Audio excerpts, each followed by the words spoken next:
20,000 లాభం. 10,000 పోతే పోయింది. ముందు గాలి పీల్చుకుంటే ఎందుకు మాట్లాడలేకపోతున్నావు అది చెప్పు. ఓ అదే, అర్థవంతంగా చెప్తాను వినండి.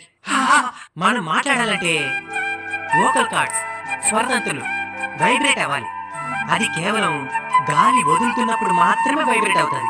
గాలి పీల్చుకునేటప్పుడు వైబ్రేట్ అవ్వదు. అందుకే పుట్టిన ప్రతి మనిషి చచ్చిపోయేదాకా ఎప్పుడు గాలి పీల్చుకుంటూ మాట్లాడలేడు. ఎవరైనా సరే గాలి వదులుతూ మాత్రమే మాట్లాడగలరు. ఓహో, ఇంత చిన్న విషయం కూడా మనకి.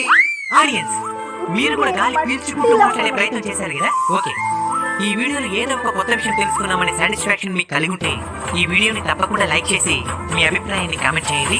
ఈ విషయం తెలియని మీ ఫ్రెండ్స్ అండ్ ఫ్యామిలీ మెంబర్స్ అందరికీ ఈ వీడియోని షేర్ చేయండి. అలానే మన అన్బీటబుల్ కల్చర్ లో వచ్చే వీడియోస్ బాగున్నాయని మీకు అనిపిస్తే తప్పకుండా సబ్స్క్రైబ్ చేసుకోండి. Thank you.